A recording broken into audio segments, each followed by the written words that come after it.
Hi friends, how are you? कैसे हो आप लोग? Welcome to my next video of money hunt game. Friends, आपको पेमेंट कैसे मिलते हैं अच्छे से पता है और आंसर कैसे देने हैं वो भी पता है।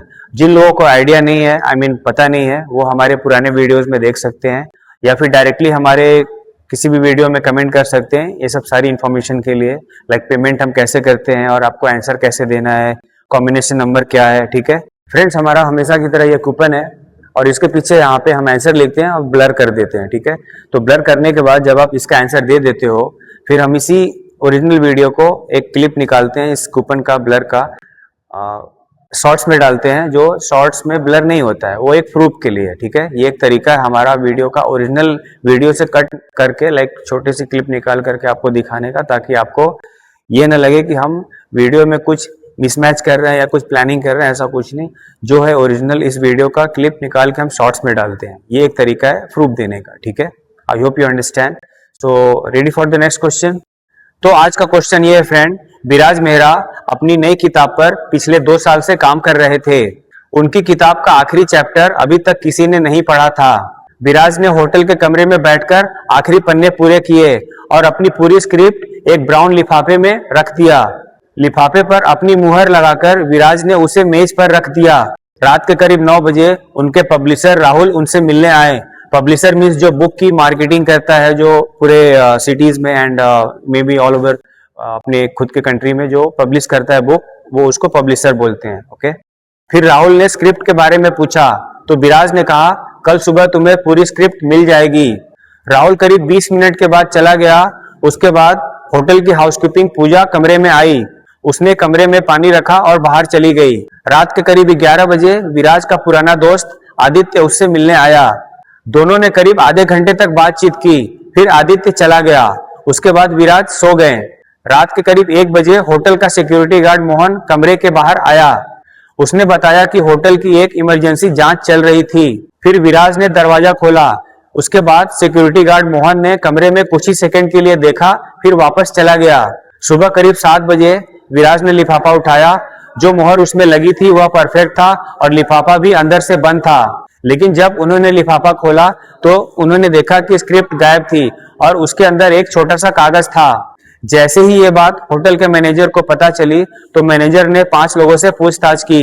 सबसे पहले मैनेजर ने बुक पब्लिश करने वाले राहुल से पूछा तो राहुल ने कहा, मैंने तो स्क्रिप्ट देखी ही नहीं थी, लेकिन वह किताब के आखिरी चैप्टर को लेकर काफी एक्साइटेड था। फिर मैनेजर ने होटल की हाउसकीपिंग पूजा से पूछा। उसने कहा, मैंने तो सिर्फ पानी रखा और मैं रूम से तुरंत बाहर चली गई। मतलब पूजा के हिसाब से उसने मेज को छुआ तक नहीं।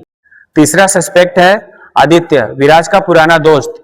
जब आदित्य से पूछा गया तो उसने कहा, मैं तो सिर्फ विराज से मिलने आया था, स्क्रिप्ट से मेरा कोई लेना देना नहीं। लेकिन आदित्य किताब का पहला पेज पढ़ चुका था। चौथा सस्पेक्ट है होटल का सिक्योरिटी गार्ड मोहन। मोहन से जब पूछा गया तो उसने जवाब दिया, मैं कमरे के अंदर कुछ सेकंड से ज्यादा नहीं रुका था। वैसे गार्ड के पास होटल के कई कमरों की मास्टर की भी थी। पांचवा सस्पेक्ट होटल का मैनेजर संजय। संजय से जब पूछा गया तो उसने जवाब दिया, मेरे पास कमरे में जाने की कोई वजह ही नहीं थी। लेकिन रात में होटल की सिक्योरिटी रिकॉर्ड की जांच उसी के ऑफिस से हुई थी।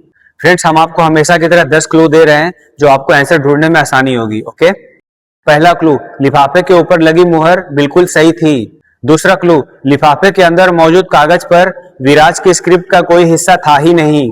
तीसरा क्लू, लिफाफे पर किसी अजनबी के उंगलियों का निशान नहीं मिला।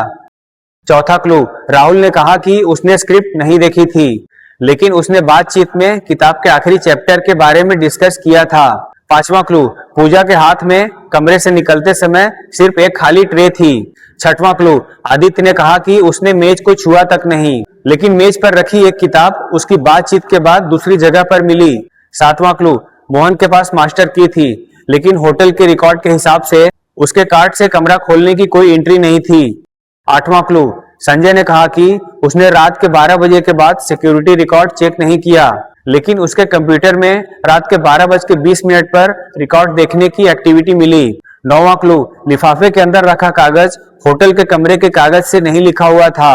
वो कागज होटल के कॉन्फ्रेंस रूम में यूज होने वाले कागज से मिलता जुलता था। 10वां क्लू, विराज ने बताया कि वह लिफाफे पर लगी मुहर हर रात अलग अलग तरीके से लगाते थे ताकि उन्हें पता चल सके कि कोई लिफाफा खोलने की कोशिश कर रहा है। सुबह मुहर वैसी ही थी, लेकिन विराज ने ध्यान दिया कि मुहर की डायरेक्शन कुछ मिलीमीटर बदली हुई थी। फ्रेंड्स, अब आपकी बारी।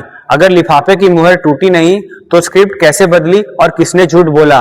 और सबसे इंपॉर्टेंट बात, कॉन्फ्रेंस रूम वाला कागज होटल के कमरे में कैसे पहुंचा? सो फ्रेंड्स, आपके पास 5 सस्पेक्ट है और 10 क्लू है। आप इस कहानी को अच्छे से समझो और आंसर दो। और हमेशा की तरह हमारा ये कूपन है, लुक एट दिस, और आंसर है with the combination number. Okay, आप इसका आंसर दो। और इसके अंदर जो हमने कॉम्बिनेशन नंबर डाला है वो है 60 to 100, 60 से 100 के बीच में कॉम्बिनेशन नंबर है। आप इसका आंसर दो विद द कॉम्बिनेशन नंबर। जैसे आंसर क्लियर हो जाएगा, पैसे बैंक अकाउंट में इजीली पहुंच जाएगा हमेशा की तरह। तो मिलते हैं नेक्स्ट वीडियो में गाइस, बाय।